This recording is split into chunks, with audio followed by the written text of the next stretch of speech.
Un bendecido día, Latinoamérica. Bienvenidos al EduPod, el podcast educativo de INVEN, Formación e Investigación, que busca que nuestros maestros de toda Latinoamérica y de nuestro país, de Perú, puedan tener las herramientas suficientes para poder liderar el cambio en las comunidades educativas. Mi nombre es Leonardo Infante y es un gusto volver a estar nuevamente con ustedes. Hay un tema súper importante que está relacionado justamente a cómo aprende nuestro cerebro. Y el día de hoy vamos a desarrollar lo que es el cerebro social, empatía y colaboración hacen una mejor escuela.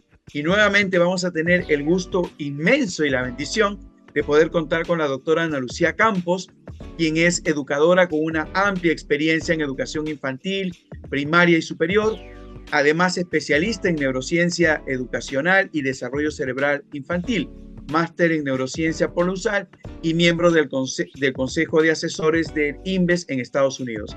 Ana Lucía es pionera en todo lo referente a neurociencia educacional, mentora en toda Latinoamérica y en nuestro país un referente durante más de 20 años.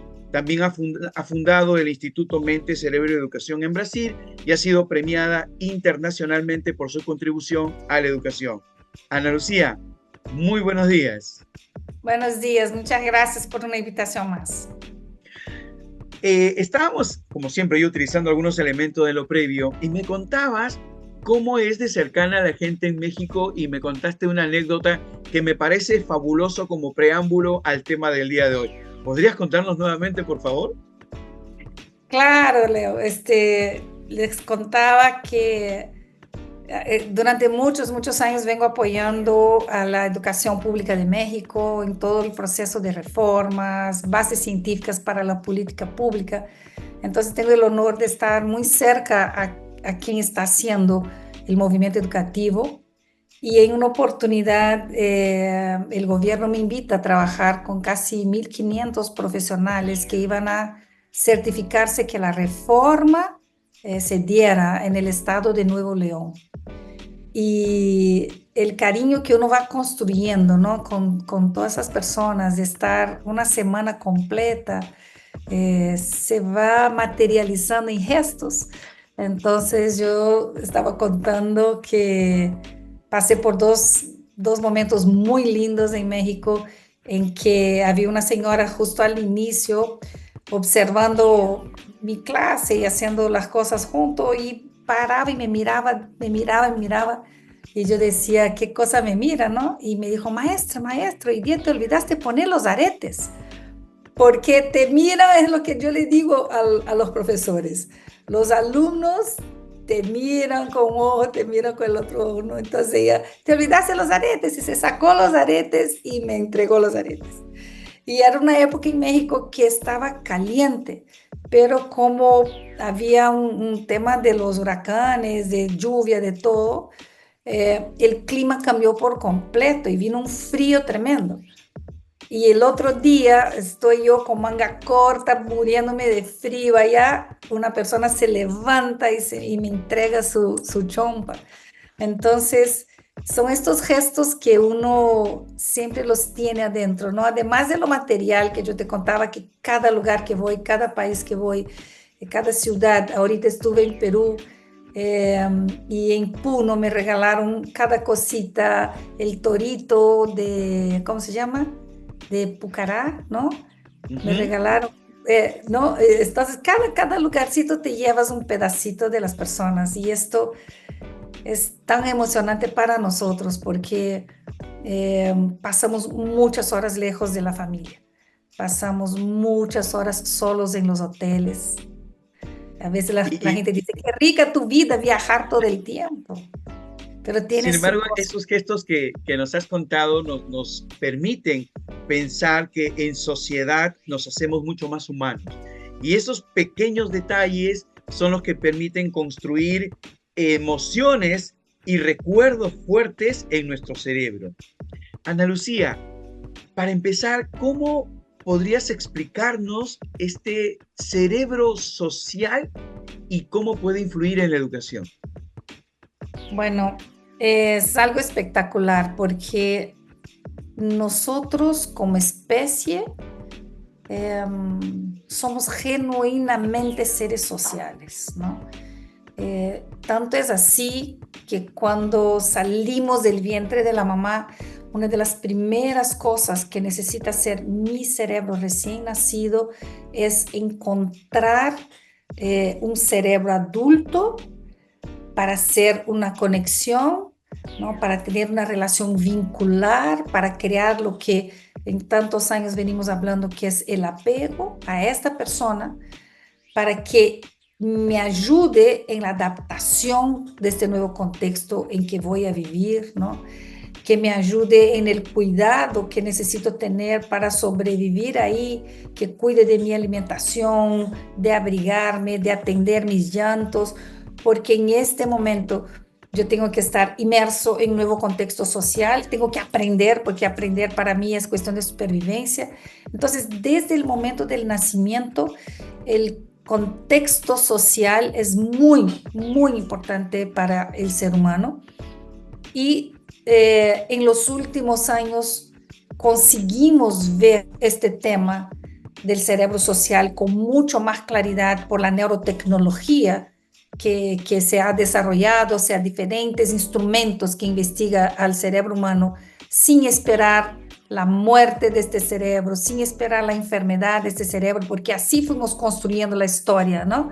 Del cerebro humano en nuestra sociedad. Teníamos que esperar que se muriera un paciente para estudiar y ver una lesión, correlacionar la lesión con una función, o esperar ver los trastornos para decir, este trastorno se altera eso, se altera eso, se altera eso. Ahora no, esa neurotecnología nos hace poner un casquito en la cabeza de los niños y conseguimos ver a este cerebro maravilloso creciendo y desarrollándose. Entonces, gracias a eso, nos hemos dado cuenta que este cerebro social que nos acompaña desde el vientre materno, porque nuestro primer entorno social es el vientre materno, ¿no? Es el primer entorno de donde aprendemos.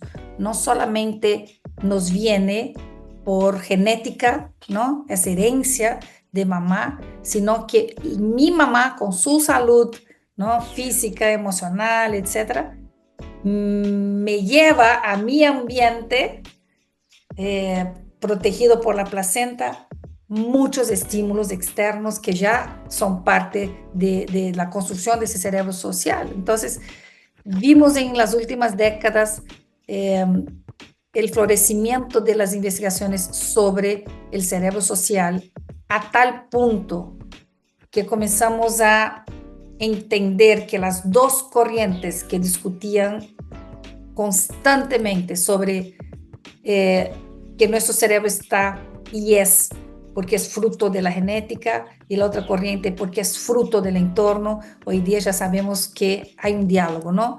Nuestro cerebro, nosotros seres humanos somos frutos de factores genéticos, ambientales y epigenéticos.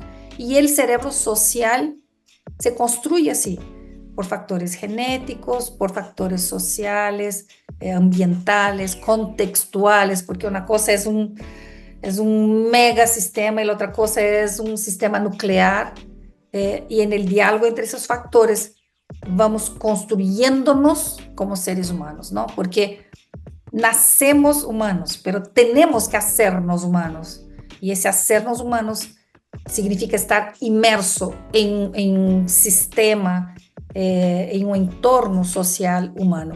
Y el cerebro social está construido de muchas estructuras subcorticales y corticales que en el proceso de neurodesarrollo se van volviendo cada vez más funcionales, y por eso que vemos que el comportamiento social del ser humano también pasa por esta etapa, ¿no? de competencias emergentes por causa de esta base biológica. Ok, y la palabra fuerte que funciona cuando hablamos de sociedad son vínculos. Y hay una palabra que justamente nos ayuda como que a mejorar esos vínculos, y es la palabra empatía. ¿Cómo puede la empatía mejorar la dinámica en el aula y el aprendizaje de los estudiantes? Bueno, una cosa muy importante que cuando hablamos de empatía es intentar comprender el concepto correcto de empatía, ¿no? Porque si nosotros preguntamos qué significa empatía, ¿cuál es la primera cosa que responden todos? Que es ponerse en el lugar del otro, ¿no? Ujú. Ponerse en el lugar del otro, ponerse en el zapato del otro. Pero nosotros ya sabemos que la empatía va mucho más allá que ponerse en el lugar del otro. Las investigaciones han avanzado hasta tal punto de que entendamos que podemos categorizar la empatía. Podemos tener un tipo de empatía cognitiva, por así decirlo, una empatía motora y una empatía emocional. O sea, ya cambiamos la forma de ver la empatía. No es solamente ponerse en el zapato del otro, pensar qué es lo que el otro está pensando, sintiendo, sino que vamos a mirar la empatía desde de esos diferentes enfoques.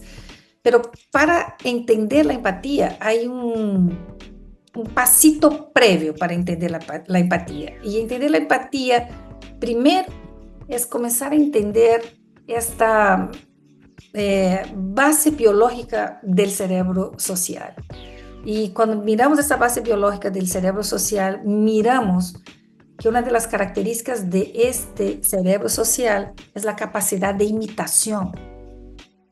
Es mimetismo e imitación, es la capacidad de imitar con conciencia y de repetir patrones sin tener conciencia de esto.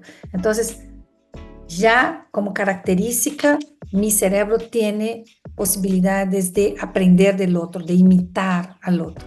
Entonces, por ahí comenzamos a construir todo el concepto de empatía, porque para que tú seas empático, lo primero que tienes que hacer es entender al otro, observar al otro, ¿no? Estar ahí queriendo conocer al otro más profundamente.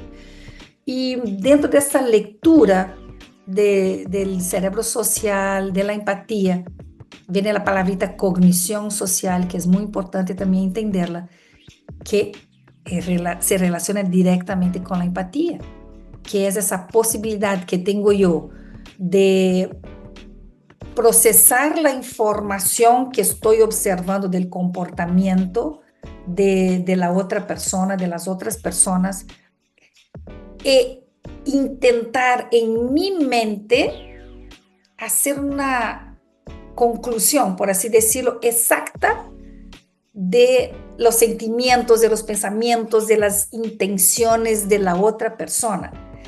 Es intentar entender realmente sus pensamientos, sus sentimientos, su comportamiento, eh, para que yo pueda, de alguna forma, anticiparme a lo que va a suceder. Entonces ahí ya comenzamos a cambiar un poco la forma que las personas están viendo empatía.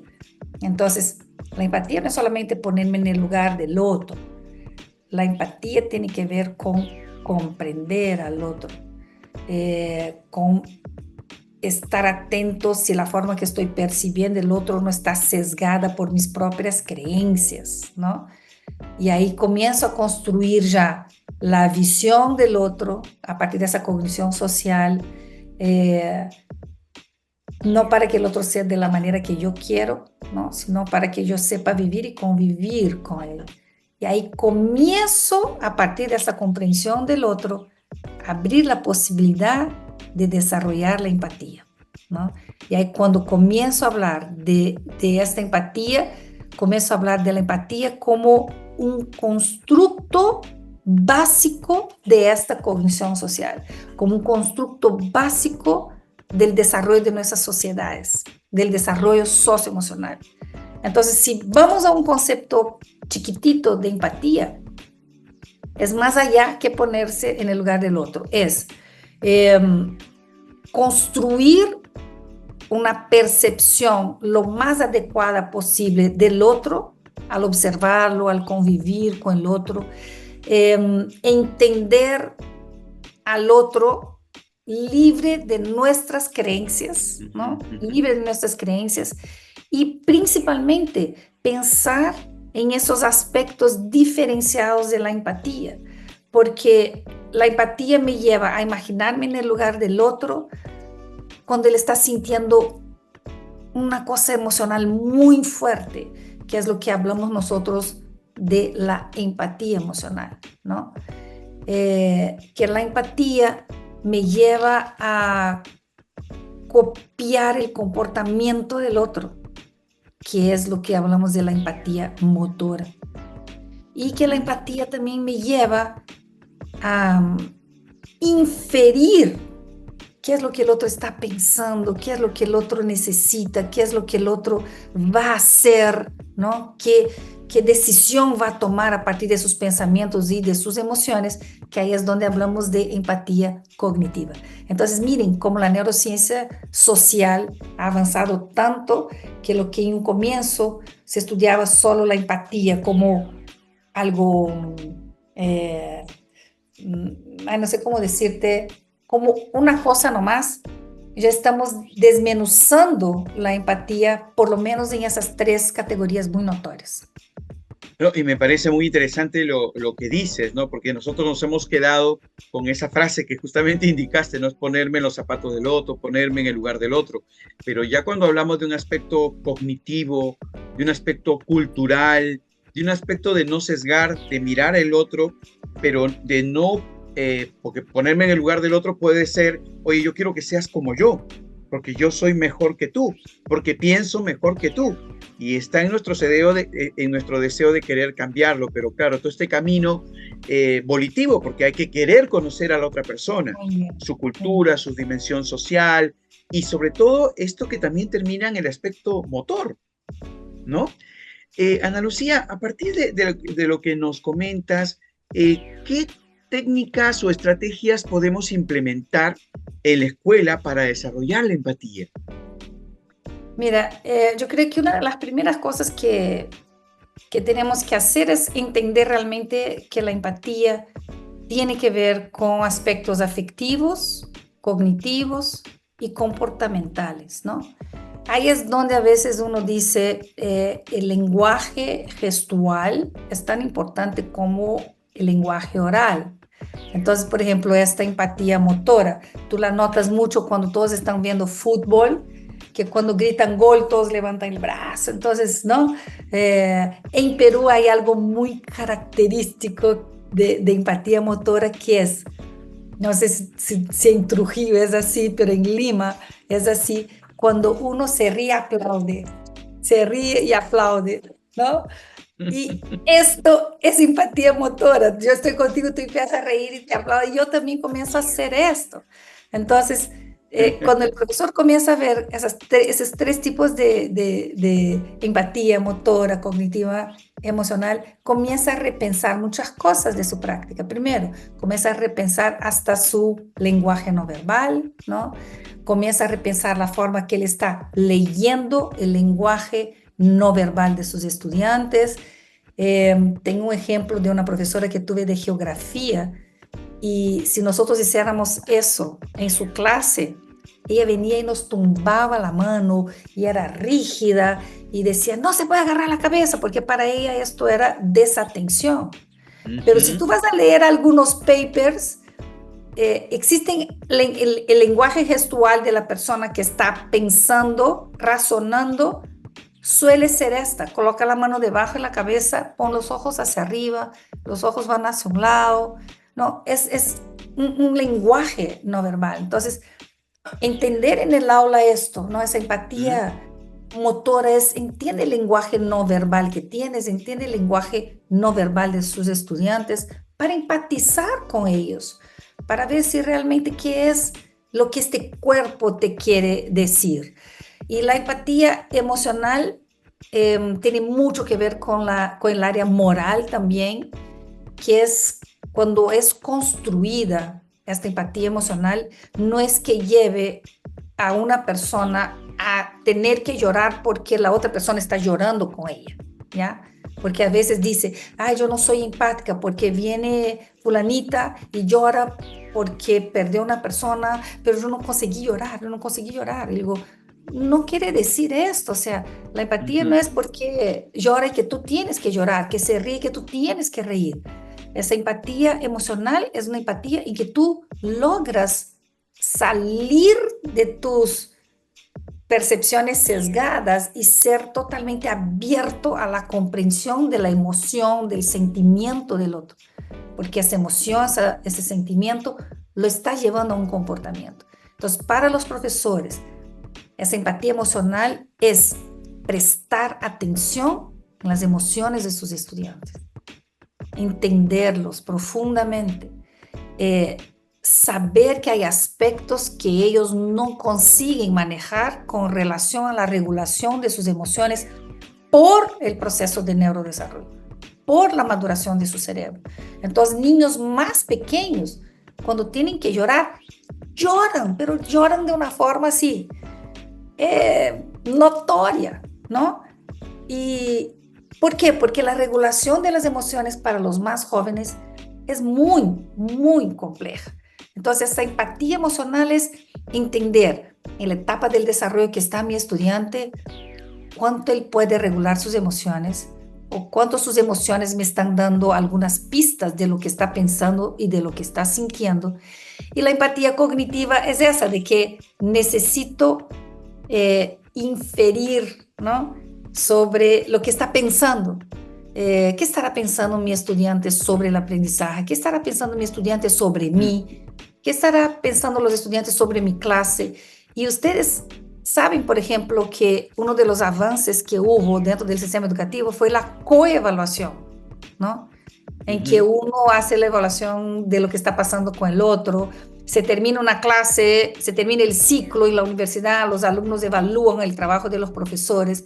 Entonces, esa empatía cognitiva está en relación a eso, ¿no? A entender qué está por detrás del comportamiento, o sea, esas habilidades cognitivas, el razonamiento que nos lleva a determinado comportamiento. Entonces, paso número 1 es que los profesores entiendan esas características de la empatía, que no es solamente ponerme en el lugar del otro, pero ponerme en el lugar del otro, ¿para qué?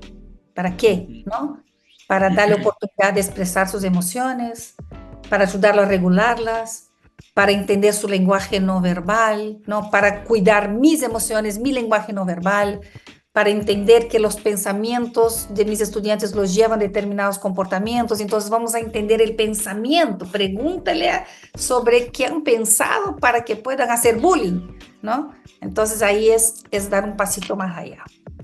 Sabes que yo vivo cerca de un parque aquí en la urbanización California, y en el parque está César Vallejo, que es un gran poeta liberteño, y él está así, con las piernas cruzadas y así.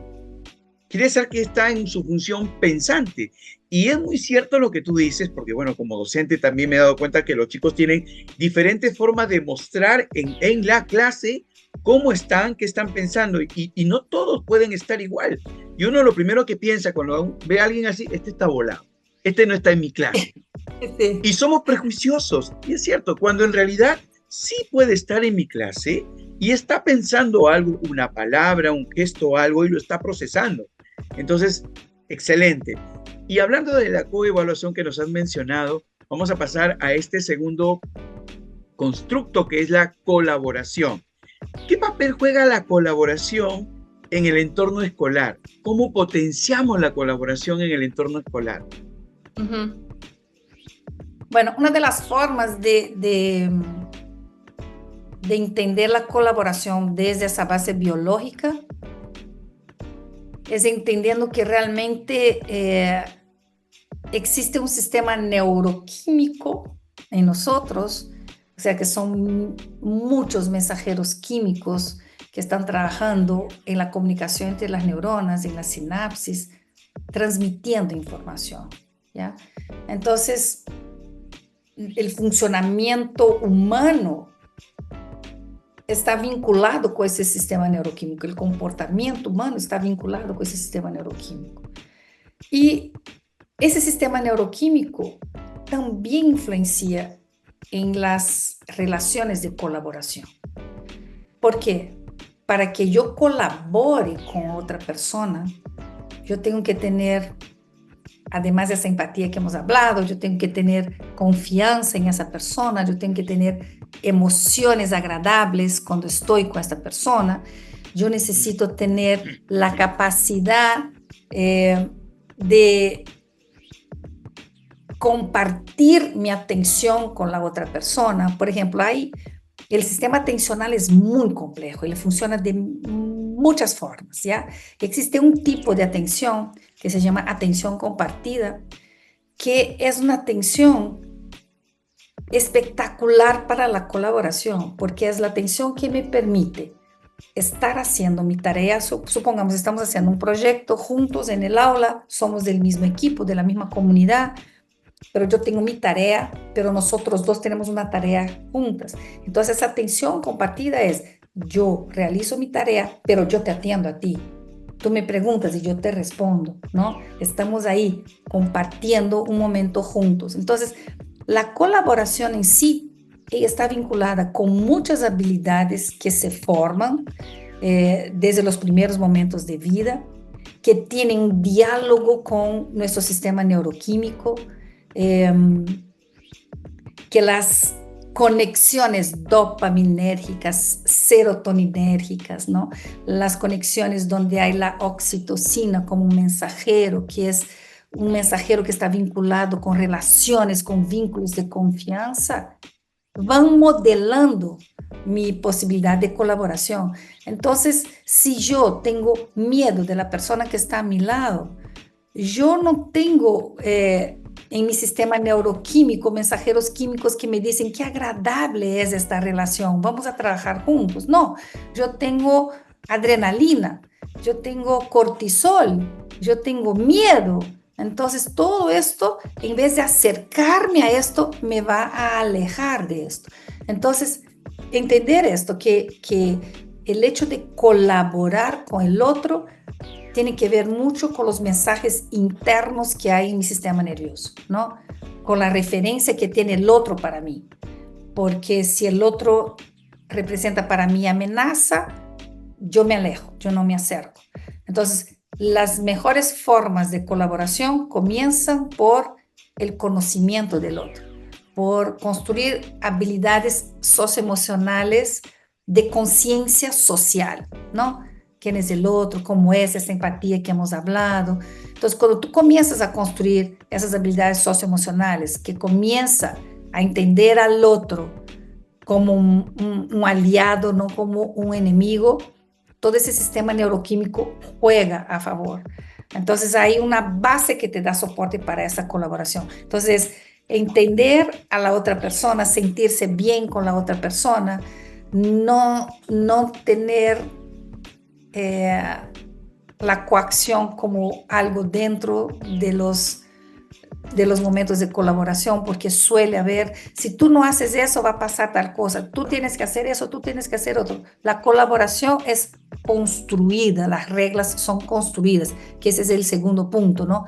¿Cómo construiremos las reglas para poder entrar dentro de ese esquema de colaboración? Básico aquí para la colaboración es construir habilidades socioemocionales básicas, porque la colaboración es una habilidad socioemocional, pero un poco más compleja. Tú tienes que tener primero esas habilidades socioemocionales más básicas.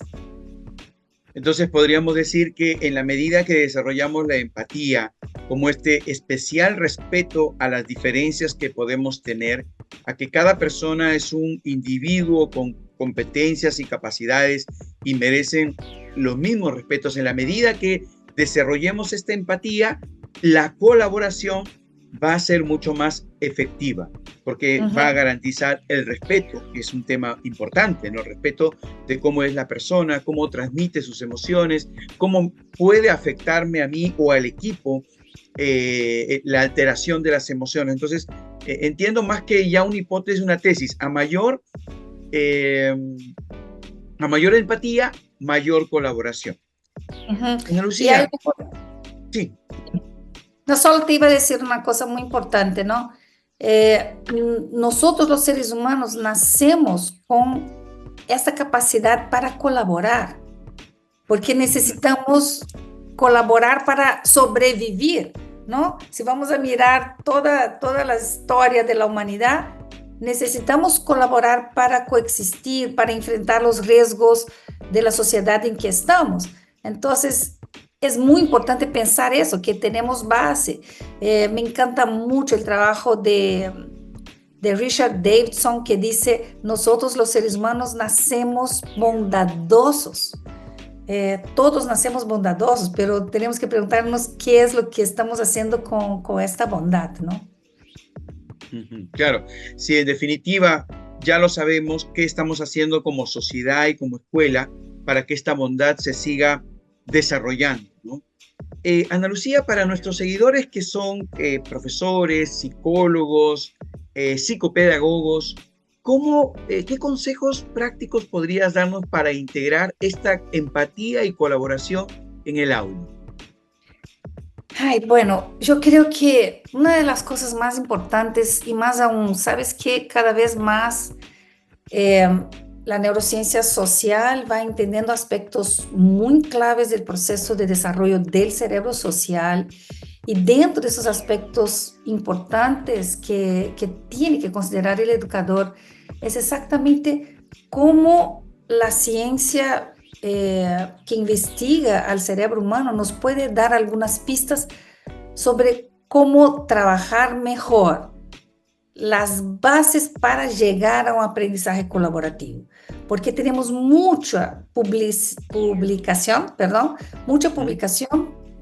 que habla del aprendizaje colaborativo, del aprendizaje cooperativo, pero ¿cuál es la sugerencia que damos? Primero, que los profesores tengan en mente que todo cerebro humano vino con esa capacidad para la conexión social. O sea, cuando estamos unidos como personas, trabajamos unos con los otros y esa conexión social todos somos capaces de tener, a no ser que tengamos una lesión en el cerebro que limite esa capacidad de conexión social o algún trastorno que la disminuya, como por ejemplo el trastorno del espectro autista.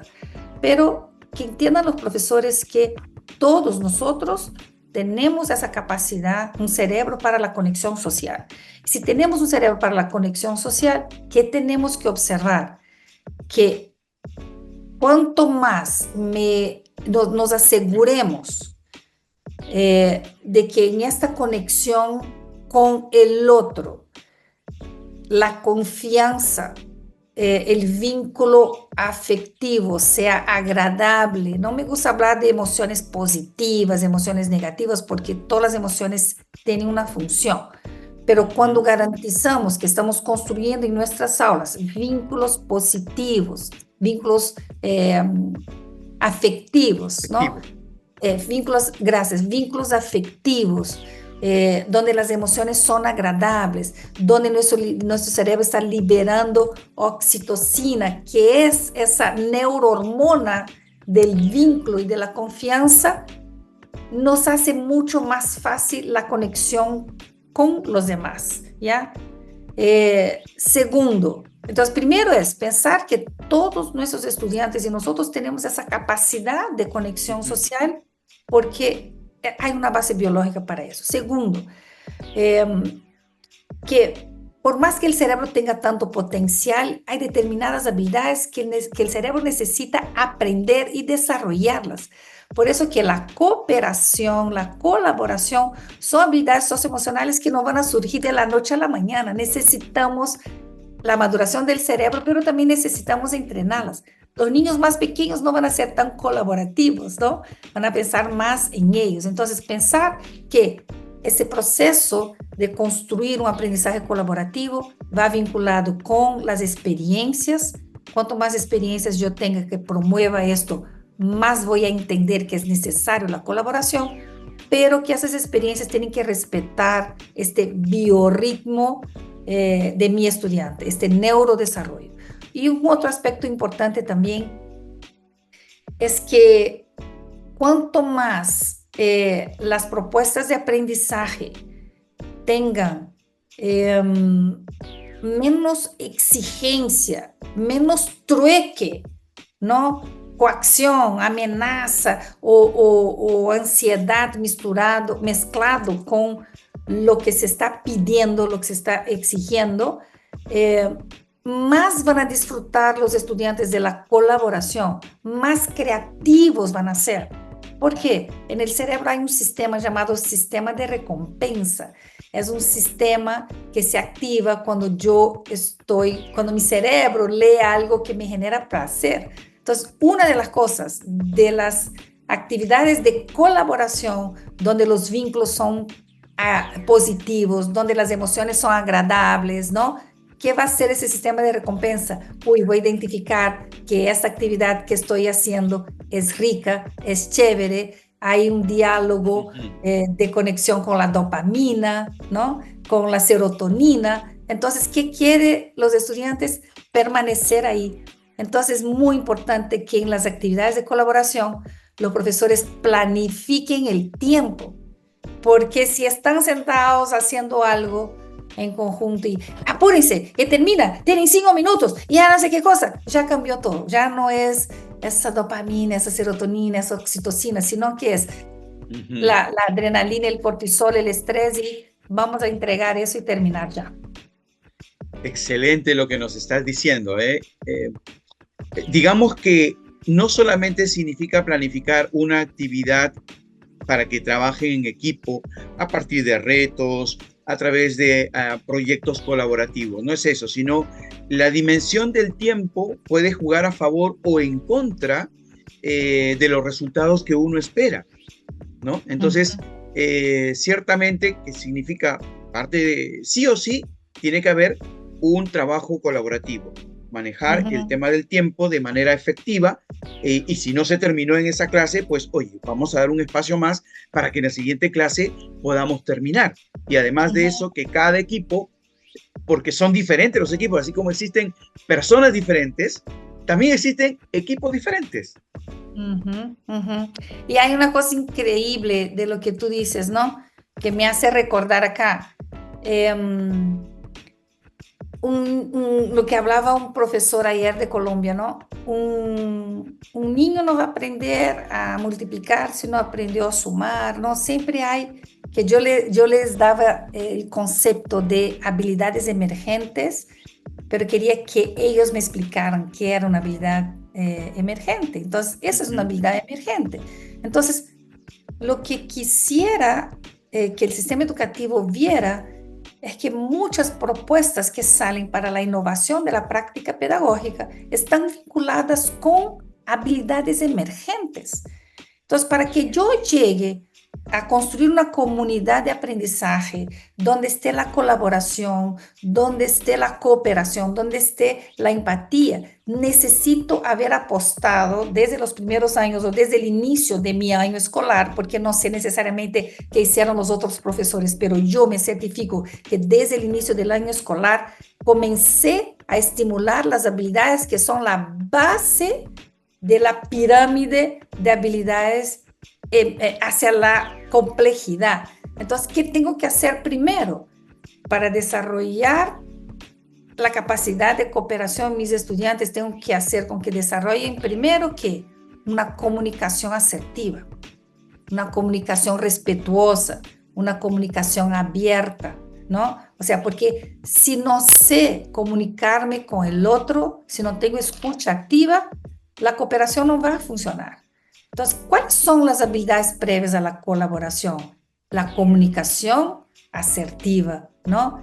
¿Cuál es otra posibilidad de mejorar los entornos de aprendizaje que están basados en cooperación? Hacer una agenda mental para el estudiante, con el estudiante, porque muchas veces los estudiantes, fallamos porque no sabemos cuál es la meta que tenemos que alcanzar. No tenemos los objetivos, las expectativas, los tiempos claros. Entonces, ok, vamos a hacer un proyecto y el proyecto básicamente te exige un trabajo colaborativo, y para mí el play-based learning y el project-based learning, que es aprendizaje basado en proyectos y aprendizaje basado en juegos, son las mejores metodologías para la neurociencia educacional, ¿ya? ¿Y qué piden el proyecto? Pide metas, expectativas, dónde vamos a llegar, en cuánto tiempo vamos a llegar. Entonces, necesito tener esto claro.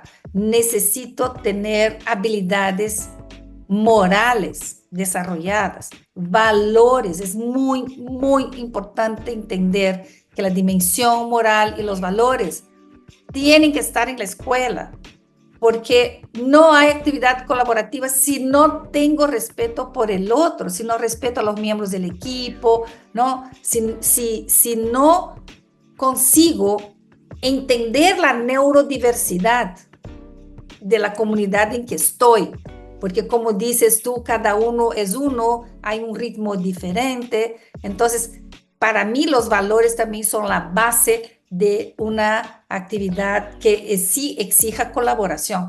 Entonces, son muchas cosas, Leonardo, que tenemos que mirar dentro de ese aspecto de habilidades emergentes, ¿no? Excelente, Ana Lucía. Ya estamos llegando al final de nuestro EduPod. ¿Cómo nos convertimos en seguidores de Ana Lucía? ¿Cómo te seguimos? Mira, esa es una buena pregunta.